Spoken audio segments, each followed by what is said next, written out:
tell me what's that for? You happy with what's getting this guy's been awake since the Second World War. And welcome back to Good Day. Lots of us need a lot more sleep than we actually get. Dr. Rama Pemmaraju Rao is here coming to the rescue. We appreciate your help. We're going to take a look first at some misconceptions, some myths that are out there. Let's take a look at You can make up for lost sleep. If I get 5 hours tonight, maybe I can just make up for it tomorrow. True or false? False. Really? Yes.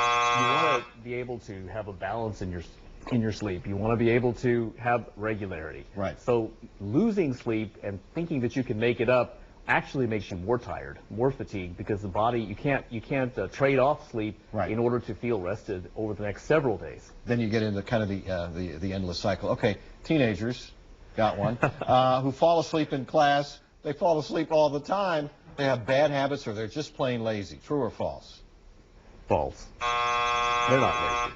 The issue is that their biologic clock is a little different than adults. Adults need about 7 to 9 hours of sleep. Right. Teenagers need a little bit more, but they're kind of wired to stay up later. Sure. And also they're distracted by video games, by so many things, phone conversations, so they don't really have a great focused routine. Right. So when they're sleepy in the morning and their teachers think they're lazy, they need to look at their routine. Right. Okay. And parents need to help them out there. And they love taking suggestions from parents, too.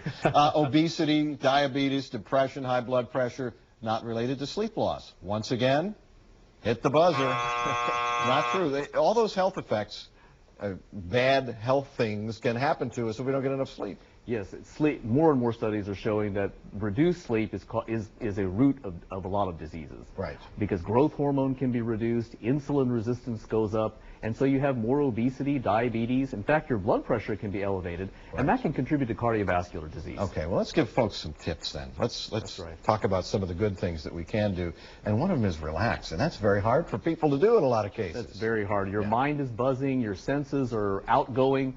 In yoga and Ayurveda, we call withdrawing the senses pratyahara. What that means is you gradually want to reduce the amount of stimulus that is there for you at night so that you can get focused and even get into a somewhat meditative state and then sleep. So, for example, my teenage son who's playing video games and then going in and putting his head on the pillow, the video games are still flashing through his brain. It's too much. It's too much stimulus. And in the West, we say, you need a sleep routine or sleep hygiene. Right. So there's many things you can do. You can listen to relaxing music.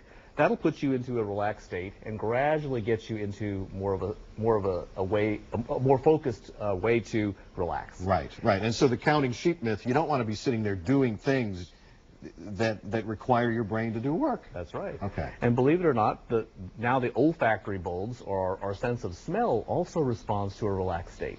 So there are many, many different types of aromatherapy you can look at and see that will also induce relaxation and help as an aid to naturally get you into that state that everyone needs. Yeah, and here's a little plug-in that would go on the nightstand. Here's a plug-in. Here's a steam mist. And then your old traditional, even Vicks Vapor Rub has menthol, and that menthol can induce some relaxation. Really? Okay. Yes. Okay, very good. You also want to consider a soap. I mean, Epsom salts and any other bath soaks can really relax the muscles, ease your tension. It's all part of the routine. It's really the regularity of that your body looks forward to in order to make that transition. Right. I was just telling Dr. Rao that I think we've lived in our house for 12 or 13 years, and I think we've used the bathtub twice in that time. So not a lot of relaxing going on, and even some relaxing teas. I see these things in the store, and I think to myself, oh, sure, a cup of tea is going to help me go to sleep. It really does. It does, and it depends on the individual person, the type of herb, the concentration of it. You have to kind of experiment and see what works for you. Right. Right. And then anything that can just be kind of comfortable, just a little teddy, maybe an eye mask to block out the sun. Is there the eye pillow? Interestingly, it